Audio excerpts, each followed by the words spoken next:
जो शख्स इस संसार को छोड़ के चला गया वो आपको क्या ही दे सकता है, वो आपको क्या ही करोड़पति बना देगा साहब। अगर वो शख्स करोड़पति बना दे किसी को तो वो शख्स उस दरगाह के मालिक को क्यों नहीं बना पा रहा है जिस पे वो कब्र बनी हुई है साहब। वो तो दिन रात कब्र की सफाई करता है। वो पुजारी खुद सोच रहा है यार कोई अमीर बंदा आए डोनेशन दे तो मेरा घर चले साहब। अल्लाह को ये चादरे परफ्यूम नहीं पसंद है, बस आप महको। वो चाहते हैं कि आप महको, बस आप अच्छे राह पर चलो, मैं आपको वैसे ही दे दूंगा साहब। वही आज में इन चादरों का बिजनेस हो रहा है साहब। आप कभी दरगाहों पे जाएं साहब, आप कभी मज़ारों पर जाएं और वहां जाकर आप देखेंगे कब्र के ऊपर चादरों पे चादर और चादर पे चादर, मानो इतनी चादरें चढ़ा दी गई हैं। वो चादरें जो है ढेर बन गई हैं साहब, गट्ठर लग गया है चादरों का, गद्दा बन गई हैं वो चादरें और चादरों की बिल्डिंग खड़ी हो गई है साहब। ये चादरें चढ़ाई कहाँ जा रही हैं? ये चादरें एक कब्र के ऊपर चढ़ाई जा रही हैं बस। ये कब्र क्या होती है साहब? कब्र जो शख्स मुस्लिम धर्म में जो शख्स मर गया जिसको दफना दिया जाता है वही कब्र होती है साहब। उसके ऊपर चादरें चढ़ाई जा रही हैं। अब ये शख्स है कौन सा?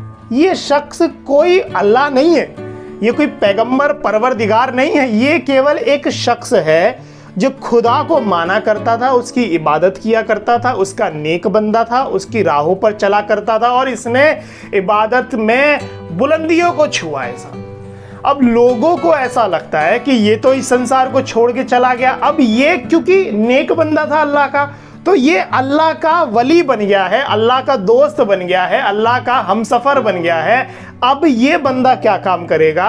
अगर हम इसकी मज़ार पर चादर चढ़ाएंगे तो ये हमारी अर्जियां, जो हमारी मुरादें हैं, उसकी अर्जियां अल्लाह तक पहुंचाएगा और हमारे काम बनवाएगा साहब। बस यही एक कारण है। इसलिए हम देखें मज़ारों और दरगाहों पर जाएं तो चादर पे चादर, चादर पे चादर, कोई इत्र चढ़ा रहा है साहब, कोई गुलाब चढ़ा के चला जा रहा है, कोई अगरबत्ती चढ़ा रहा है, कोई पैसे ही चढ़ा के चला जा रहा है साहब। और लोगों को ऐसा लगता है कि ये हमारे काम बनवाएगा, हमारी मुरादें पूरी करवाएगा। और कईयों की तो हो भी जाती हैं साहब। उन्हें लगता है कि चूंकि चादर चढ़ाई थी इसलिए हमारे काम बने हैं साहब। उन्हें ये नहीं पता कि एक आकर्षण का सिद्धांत भी काम करता है, विश्वास नाम की भी कोई चीज़ होती है। उन्हें लगता है कि चादर चढ़ाई थी इसलिए काम बन गया साहब। अब इन बुद्धिजीवी से अगर पूछा जाए कि जो शख्स चला गया, जो मर गया, वो आपको क्या ही दे सकता है साहब?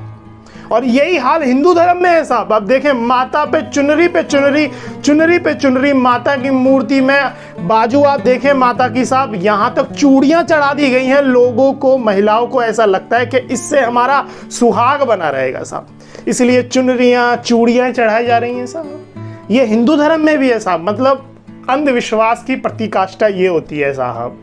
आप देखें जो शख्स इस संसार को छोड़ के चला गया वो आपको क्या ही दे सकता है, वो आपको क्या ही करोड़पति बना देगा साहब। अगर वो शख्स करोड़पति बना दे किसी को तो वो शख्स उस दरगाह के मालिक को क्यों नहीं बना पा रहा है जिस पे वो कब्र बनी हुई है साहब। वो तो दिन रात कब्र की सफाई करता है और उसकी देख रेख करता है, तो वो कब्र उसको क्यों नहीं करोड़पति बना पा रही है। बिल्कुल ये उसी तरह काम करता है कि मंदिर का पुजारी पंडित दिन रात मंदिर की सेवा करता है, मूर्ति के कपड़े बदलता है, मंदिर को धोता है, वो भगवान उसे पुजारी को क्यों नहीं करोड़पति बना पा रहा है। वो पुजारी खुद सोच रहा है यार कोई अमीर बंदा आए डोनेशन दे तो मेरा घर चले साहब। अब यही दरगाहों पे हो रहा है। जो चादरें आप चढ़ा रहे हो, जो तेल आप चढ़ा रहे हो, इन्हें बाद में बेच दिया जाता है साहब और उससे उस दरगाह के मालिक का, मजार के मालिक का घर चल रहा है साहब।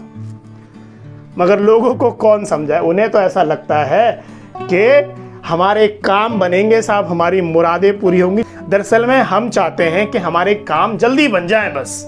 अब ये शख्स अल्लाह का नेक बंदा था, ठीक है, अब ये चला गया तो ये हमारी अर्जी लगवाएगा ऊपर जाके। अल्लाह तो सुन नहीं रहा है हमारी, भगवान तो सुन नहीं रहा है हमारी, तो इसलिए ऐसे बंदों को पकड़ो साहब। आप मुझे बताइए दरगाह पर, मज़ार पर इबादत की जा सकती है क्या? वो पूजा पाठ करने की जगह है? पूजा पाठ करने की जगह तो मस्जिद है भाई। समझिए, मंदिर में पूजा पाठ की जाती है या शमशान घाट में पूजा पाठ की जाती है? अब जो बंदा जला हुआ है वहां पे मैं पूजा पाठ करने लग जाऊं शमशान में?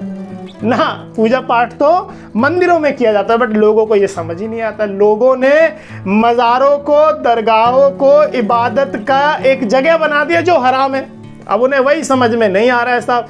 भगवानों को ये तमाम चीज़ें नहीं पसंद है, अल्लाह को ये चादरें परफ्यूम नहीं पसंद है, बस आप महको। वो चाहते हैं कि आप महको, बस आप अच्छे राह पर चलो, मैं आपको वैसे ही दे दूंगा साहब। वही नहीं हो पा रहा है हमसे, वही नहीं हो पा रहा है साहब। बतेरी डोनेशन दिए जा रहे हैं, दिए जा रहे हैं, दिए जा रहे हैं। उन्हें लगता है कि भगवान इससे खुश हो रहे हैं। दरगाह पे चादरें चढ़ाई जा रही है और इन बाद में इन चादरों का बिजनेस हो रहा है साहब। सस्ते दामों पर इन्हें बेच दिया जा रहा है और जो पैसा आ रहा है उससे ही उनका घर चल रहा है साहब। मैंने बताया ना, पुजारी दिन रात मंदिर की सेवा कर रहा है, उस भगवान उसे फिर भी करोड़पति नहीं बना पा रहा है, क्योंकि वो तो निरंतर उसकी सेवा कर रहा है। वो खुद सोच रहा होता है कि यार कोई करोड़पति बंदा आए, डोनेशन दे तो मेरा घर चले। दरगाहों पर जो चादरें आपने चढ़ा दी हैं, इत्र चढ़ा दिए हैं, तेल चढ़ा दिए हैं, गट्ठर बन गया है साहब, उनको बेचकर उसका घर चल रहा है, मजार वाले का या दरगाह वाले का साहब। दरगाहों पर, मज़ारों पर चादर चढ़ाने का जो विज्ञान है वो केवल ये है कि उस शख्स की केवल रेस्पेक्ट, बस। आपने देखा बड़े बड़े मुशायरों में कवियों को शॉल दी जाती है। वो शॉल क्या है? वो सिंबल है रेस्पेक्ट का। अब उस शॉल का मतलब ये नहीं है कि वो आपके काम बनवा देगा। आप चादर चढ़ाने का मतलब ये नहीं है कि वो आपकी मुरादें पूरी कर देगा। वो तो केवल रेस्पेक्ट है उस शख्स के प्रति कि उसने अपना इतना अच्छा जीवन जिया, वो अल्लाह का नेक बंदा था, वो अल्लाह की राह पर चला, बस। वो आपके काम नहीं बना सकता साहब। काम आपकी मेहनत, आपकी सच्ची इबादत, आपका भाव और आपका प्रेम बनवाएगी।